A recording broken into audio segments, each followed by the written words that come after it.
Alors effectivement, nous venons de terminer la deuxième rencontre du comité de politique monétaire au titre de l'année 2024. Donc après mars, c'est juin. Et donc à l'issue de cette session, le comité de politique monétaire a décidé de maintenir les taux de échangés. Donc le taux directeur de la Banque centrale est maintenu donc à 3,5%. Et c'est une décision qui est importante parce que c'est une décision de stabilité. Mais le comité de politique monétaire a tenu compte de plusieurs facteurs dans l'analyse, parce que c'est une analyse de l'évolution de la conjoncture économique. Alors il y a des facteurs externes, il y a des facteurs internes. Et les facteurs externes, je crois, qui ont été pris en compte dans l'analyse, c'est le fait qu'aujourd'hui, quand on regarde au plan international, au plan mondial, et c'est important parce qu'on ne vit pas dans un vase clos. Tout est lié, il y a des interrelations. Alors on voit que l'inflation au niveau mondial, même s'il a baissé, reste encore à des niveaux au-dessus des objectifs des banques centrales. Donc on est dans une tendance baissière, mais on n'est pas encore arrivé au niveau où on est totalement à l'aise. Et donc cette situation explique que les taux d'intérêt des banques centrales, les taux directeurs n'ont pas baissé jusqu'à présent. Donc on est resté à des taux directeurs échangés jusqu'à présent. Alors il y a des anticipations que peut-être ça va baisser au deuxième semestre de l'année 2024, mais c'est un fait aujourd'hui, les taux directeurs des banques centrales n'ont pas vraiment changé. Du fait que l'inflation reste encore au-dessus de ce que les banques centrales considèrent comme leur cible. Le deuxième facteur qui a également été pris en compte, c'est le fait qu'il y a une amélioration des termes de l'échange. Les prix internationaux des principales matières premières que nous exportons, ça, il s'agit de l'or, du cacao, du coton, du caoutchouc. Sur le plan international, on voit que ces prix sont en hausse. Et en même temps, on voit également que les prix des produits que nous importons, des produits essentiels comme les produits énergétiques, les produits alimentaires, ces produits-là, les prix sont en baisse. Donc ça, c'est un facteur également important qui a été pris en compte. Ensuite, il y a le fait que la croissance mondiale reste quand même soutenue, au-dessus de 3%. Et un autre aspect, évidemment, qui est également essentiel, c'est le fait qu'on s'aperçoit qu'au plan international, quand même, certains pays dans notre région sont revenus un peu sur les marchés internationaux. Ça, c'est un aspect quand même qui est également essentiel. On va peut-être revenir là-dessus. Alors, il y a les facteurs externes. Les facteurs externes, il y en a plusieurs. D'abord, notre objectif au niveau de la politique monétaire, l'objectif premier, essentiel, qui est l'inflation, c'est-à-dire maintenir la stabilité des prix. On voit que nous sommes dans une tendance baissière. L'inflation au premier trimestre 2024, l'inflation est de 2,8%. Donc, 2,8%, c'est à l'intérieur de notre cible. Notre cible de la Banque centrale, la cible de la politique monétaire en matière d'inflation, c'est dans la fourchette de 1 à 3%. Donc nous sommes à une inflation de 2,8%. Donc nous sommes dans la cible. Et ça, c'est un élément très important pour nous. Ça nous donne un peu la situation en matière de stabilité des prix dans notre union. Il y a quand même, il faut le dire, une certaine préoccupation parce que Au mois d'avril, l'inflation a augmenté. En avril, on est passé à 3,7%. Donc au premier trimestre, 2,8%. Avril, 3,7%. Donc cette hausse est une source de préoccupation. À l'analyse, quand on a regardé en profondeur, on se voit que cette hausse est due au fait que nous sommes un peu dans la période de soudure avant les pluies et que donc les tensions sur les prix des denrées alimentaires a fait augmenter l'inflation. Donc,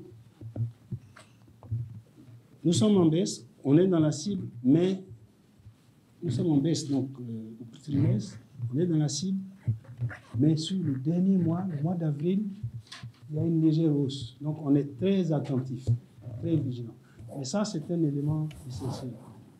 Le deuxième élément au niveau interne que nous avons également pris en compte, c'est le fait que je vous ai dit qu'on a observé une amélioration des termes de l'échange, c'est-à-dire les prix de nos produits exportés ont augmenté, les prix des produits importés ont baissé, donc ça fait que nos échanges à l'extérieur, d'une manière globale, se sont améliorés. Donc, pour parler de manière technique, on parle de nos comptes courants, mais il s'agit de nos échanges. Donc, à cause des prix, ça s'est amélioré. Et puis, en même temps, on a observé que certains pays sont allés sur le marché international et ont mobilisé des ressources. Avec le Bénin, la Côte d'Ivoire ont mobilisé à travers des émissions d'eurobonds. Et donc, ces deux éléments ont fait que notre situation extérieure s'est améliorée, s'est renforcée. Donc ça, c'est le deuxième aspect au plan interne que la comité de politique monétaire a évalué et a pris en compte donc pour sa décision. Le troisième facteur qui a été également pris en compte, c'est qu'on a noté que les États font des efforts pour réduire les déficits, et ça, c'est un élément très important. On a noté également que dans notre union, la croissance est restée très dynamique. On devrait finir l'année avec une croissance de plus de 5%. Et donc, c'est une croissance qui est soutenue. Et ça, c'est une bonne chose. Donc 5,3% en 2023. En 2024, on s'attend à une amélioration. On devait être autour de 6,4%. Donc, il y a une amélioration de la croissance. Et ça, c'est un élément également important qui a été pris en compte. Et on voit également que les crédits au secteur privé, les crédits à l'économie donc, restent soutenus. Donc les banques continuent à financer la croissance économique. On a une augmentation du crédit au premier trimestre de 35%. Donc c'est au vu de toute cette situation, donc une inflation qui est en baisse globalement, même si le dernier mois, il y a quand même un petit souci. Mais je voulais faire remarquer que ce taux d'inflation que nous avons observé, c'est l'un des plus faibles en Afrique. C'est pratiquement le taux d'inflation le plus bas sur tout le continent africain. Et ça, c'est quand même une performance importante qu'il faut saluer. Et donc, ce qui fait qu'également, donc, évidemment, en prenant en compte l'inflation, la croissance, la stabilité extérieure que j'ai évoquée, le financement de l'économie qui reste soutenu, et donc, au vu donc, de tous ces éléments, le comité de politique monétaire a estimé que l'orientation était bonne, donc il fallait donc maintenir les taux au niveau actuel, ne pas faire de changement, puisqu'on avait tous les paramètres qui sont quand même orientés dans la bonne direction. Donc ils sont un peu ouverts, comme on dit de manière habituelle. Oui, je pense que, comme je l'ai indiqué, la Côte d'Ivoire et le Bénin donc, sont retournés sur le marché international, donc on mobilisé à travers des eurobonds, donc des ressources, à peu près 2000 milliards de francs CFA. Et c'est une évolution positive pour l'Union, pour plusieurs raisons. D'abord, ça va permettre, en tout cas ça permet, puisque ça s'est passé au premier trimestre de l'année 2024, ça permet à ces pays d'avoir des ressources pour faire face aux dépenses de leur budget. Ça, c'est important. Donc, mobiliser des ressources pour financer les opérations budgétaires, y compris les opérations de service de la dette. Et ça, c'est un élément important. Le deuxième avantage donc, de cette mobilisation, c'est que ça permet à ces pays, à travers ces ressources qui rentrent, donc, d'injecter indirectement de la liquidité sur le secteur financier régional, puisque ces mobilisations retournent un peu près des banques. Et donc ça permet au secteur bancaire dans son ensemble, au niveau régional, d'avoir de la liquidité. Et puis, troisième élément, extrêmement important, cette mobilisation des eurobonds, c'est que ça, évidemment, renforce la situation extérieure de la Banque centrale, puisque ce sont des ressources extérieures qui rentrent et donc qui sont mobilisées par la région. Et donc, ça renforce la situation financière de la Banque centrale. Et donc, ça lui permet d'avoir une plus grande marge de manœuvre dans la mise en œuvre de la politique monétaire. Et donc, je crois que c'est une évolution positive parce que il ne faut pas oublier qu'en 2022 et en 2023, aucun pays n'a mobilisé. La mobilisation des ressources sur le marché international était quasiment nulle. Donc, après 2 années d'absence sur le marché international, cette mobilisation, donc la Côte d'Ivoire et le Bénin, et je rappelle, ce sont les premiers pays africains à être retournés sur le marché international après la période de 2 années où pratiquement aucun pays n'est retourné sur le marché. Donc, c'est la première fois donc, en 2024 où des pays africains vont sur le marché international. Donc, ça, c'est les raisons que j'ai évoquées. Donc, l'intérêt de cette mobilisation donc, des eurobonds pour la région et pour ces pays en particulier, donc, est quelque chose, je crois, qui est assez important. Et donc, ensuite, ça redonne de la confiance. Ça veut dire que les pays, malgré la période de la Covid, après les périodes de crise qu'on a connues, les crises et l'impact de la guerre en Ukraine, les questions liées au resserrement des politiques des banques centrales au plan international, l'impact des taux d'intérêt élevés au plan international, ça veut dire que ces pays ont quand même, et on l'a vu dans les régulations, conservé la qualité de leur signature. C'est ce qui leur permet donc aujourd'hui, premier trimestre, d'aller sur le marché et certainement de retourner dans les mois qui viennent. Bon, ça va dépendre évidemment des stratégies donc de chaque pays et peut-être d'autres aussi vont y aller. Donc je pense que c'est un bon signal. C'est une bonne évolution pour ces pays, c'est une bonne évolution pour la région. Et ça permet, comme je dis, de conforter la situation de la Banque centrale et de la région au plan financier. Alors, est-ce que c'est un retour? En tout cas, nous espérons que c'est un point de retournement de la situation et que ça va permettre à d'autres pays éventuellement donc, de venir également sur le marché international.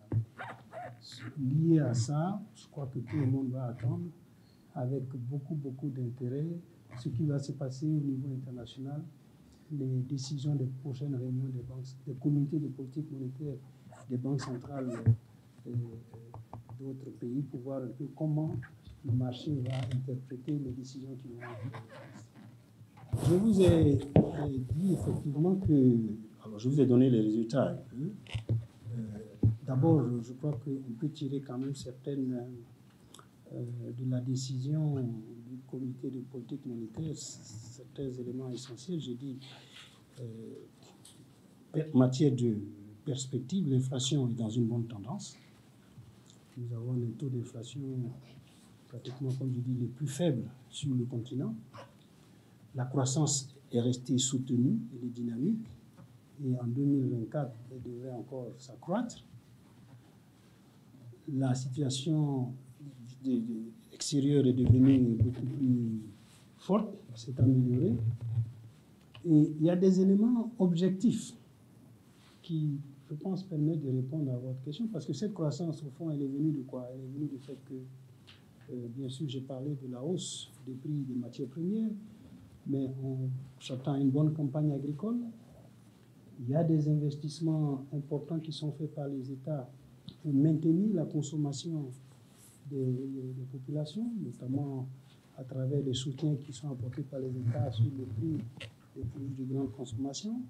Les investissements, il y a beaucoup d'investissements dans les infrastructures, des investissements dans le BTP, et ces investissements soutiennent la demande dans la région, et donc ça soutient l'activité économique, parce que ce sont des entreprises qui travaillent, qui sont donc en mesure de créer de la valeur, comme on dit. Et il faut dire que la Banque centrale a beaucoup soutenu cette activité, la relance de l'activité économique. N'oubliez pas que pendant la Covid 2020, parce que c'était quand même une situation assez grave, on a eu un taux de croissance de 1,4% dans la région, qui était pratiquement également là encore l'un des plus élevés, puisque la moyenne du continent était en récession. Là, le continent était en récession, mais nous avons fini quand même avec 1,4. Depuis 2021, on a repris un peu donc la croissance positive, mais on voit qu'après, pendant la Covid, et après, jusqu'en 2022, la Banque centrale a baissé ses taux, a permis aux banques d'avoir un accès illimité au refinancement, donc leur a donné vraiment la liquidité autant que les banques souhaitaient pour pouvoir soutenir l'activité économique. Et la Banque centrale est même allée très loin. Elle a donc demandé que des mesures soient prises par les banques pour soutenir les entreprises en difficulté. Et on a accepté à nos guichets des obligations qui avaient été mises en œuvre pour justement relancer la machine économique après Covid, donc ce qu'on appelait les ODR, les obligations de relance. Et donc, il y a une série de mesures que la Banque centrale a mises en œuvre pour soutenir et accompagner l'activité économique. Et donc, on a maintenu ces mesures jusque pratiquement en 2023. À partir de mai 2022, on a commencé à reprendre la hausse de nos taux directeurs quand l'inflation a atteint des niveaux très élevés. On était pratiquement presque à 9%. Et donc, on a maintenu donc, ces mesures. Et donc, ces mesures ont permis donc, de soutenir le financement de l'activité. Donc, pour répondre à votre question, oui, la croissance reste soutenue pour les raisons que j'ai évoquées. Investissement, campagne agricole, investissement dans tout ce qui est BTP, facilité de financement pour les banques. Et puis n'oubliez pas que nous avons en 2024 le démarrage de la production pétrolière au Sénégal, qui est prévu dans les prochains mois, et la production, l'exportation du pétrole du Niger, qui a déjà commencé.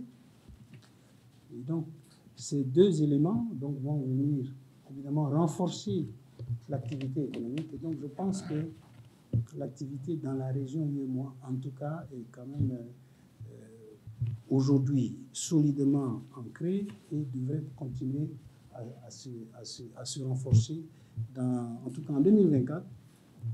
En 2025, on verra un peu comment les choses vont évoluer. Bon, comme je l'ai dit, la mobilisation des eurobonds est venue renforcer notre situation extérieure, donc nos réserves.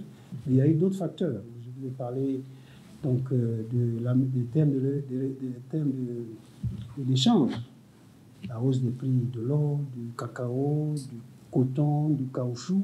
Tout ça, ça augmente les entrées de ressources. Et donc, ça permet d'augmenter les ressources. Donc ça, évidemment, tout ça renforce notre situation. Et on voit notre situation extérieure qui s'améliore. Donc ça, c'est une bonne chose.